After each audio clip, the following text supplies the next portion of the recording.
برکتن کو بخیر راغئی۔ بسم اللہ الرحمن الرحیم، الحمد للہ رب العالمین، والصلاة والسلام علی سیدنا و مولانا محمد خاتم النبیین۔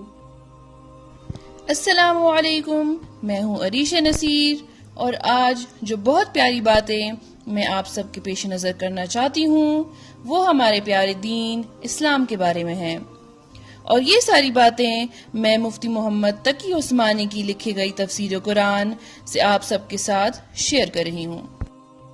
آج جو ہم سب تعلیم سیکھنے جا رہے ہیں وہ ہے عہد رسالت میں حفاظت قرآن۔ سب سے پہلے ہم چلیں گے مین پوائنٹس کی طرف۔ نبی کریم صلی اللہ علیہ وآلہ وسلم نے قرآن حفظ کیسے کیا؟ وفات سے پہلے کتنی مرتبہ دور کیا؟ کس کے ساتھ دور کیا؟ احتیاط کے کیا طریقے اختیار کیے کہ قرآن بھولے نہ؟ حضرت عبادہ بن صامت رضی اللہ عنہ کا واقعہ۔ قرآن کریم چونکہ ایک ہی دفعہ پورا کا پورا نازل نہیں ہوا، بلکہ اس کی مختلف آیات ضرورت اور حالات کی مناسبت سے نازل کی جاتی رہی ہیں، اس لیے عہد رسالت میں یہ ممکن نہیں تھا کہ شروع ہی سے اسے کتابی شکل میں لکھ کر محفوظ کر لیا جائے۔ چنانچہ ابتدائی اسلام میں قرآن کریم کی حفاظت کے لیے سب سے زیادہ زور حافظے پر دیا گیا۔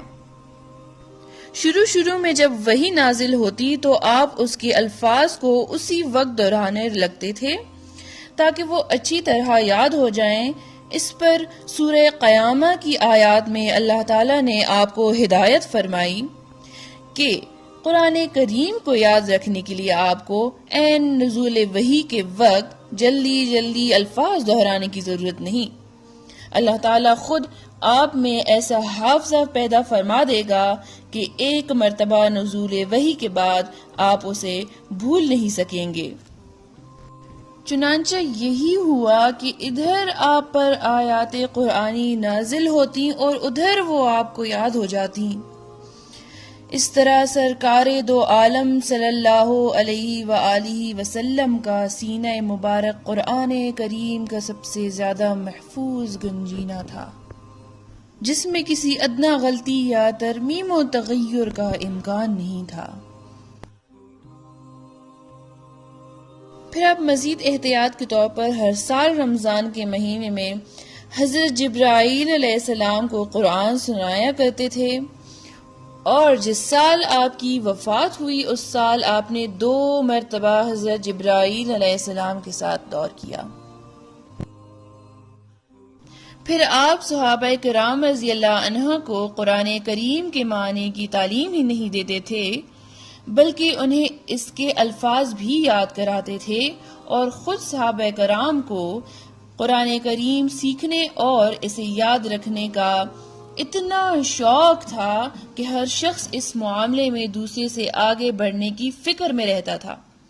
بعض عورتوں نے اپنے شوہروں سے سوائے اس کے کوئی مہر طلب نہیں کیا کہ وہ انہیں قرآن کریم کی تعلیم دیں گے۔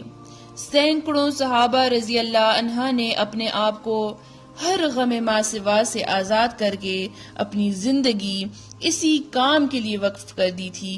وہ قرآن کریم کو نہ صرف یاد کرتے بلکہ راتوں کو نماز میں اسے دہراتے رہتے تھے۔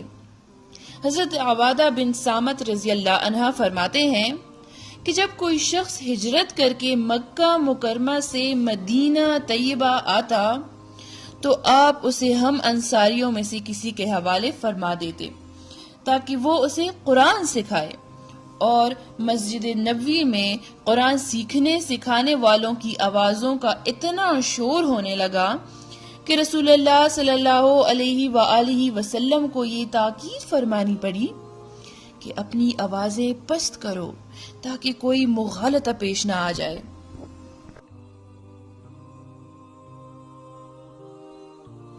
چنانچہ تھوڑی ہی مدت میں صحابہ کرام رضی اللہ عنہ کی ایک ایسی بڑی جماعت تیار ہو گئی جسے قرآن کریم ازبر حفظ تھا۔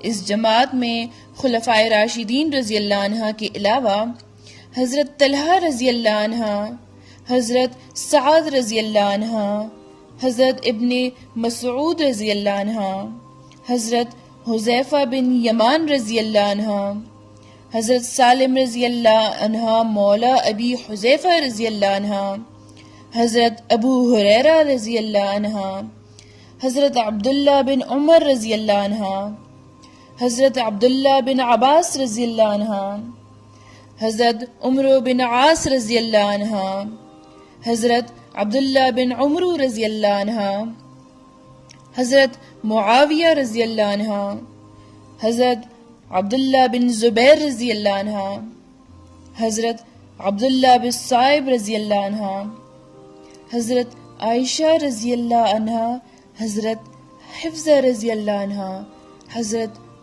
سلمہ رضی اللہ عنہ وغیرہ بطور خاص قابل ذکر ہیں۔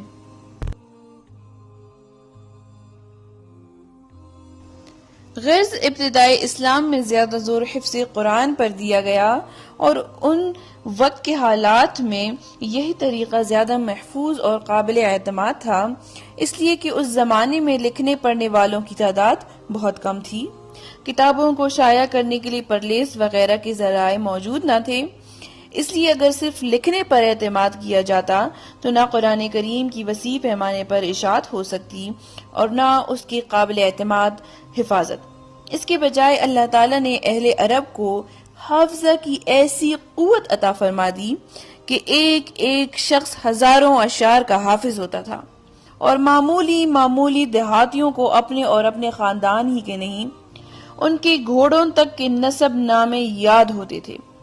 اس لیے قرآن کریم کی حفاظت میں اسی قوت حافظہ سے کام لیا گیا، اور اسی کے ذریعے قرآن کریم کی آیات اور صورتیں عرب کے گوشے گوشے میں پہنچ گئیں۔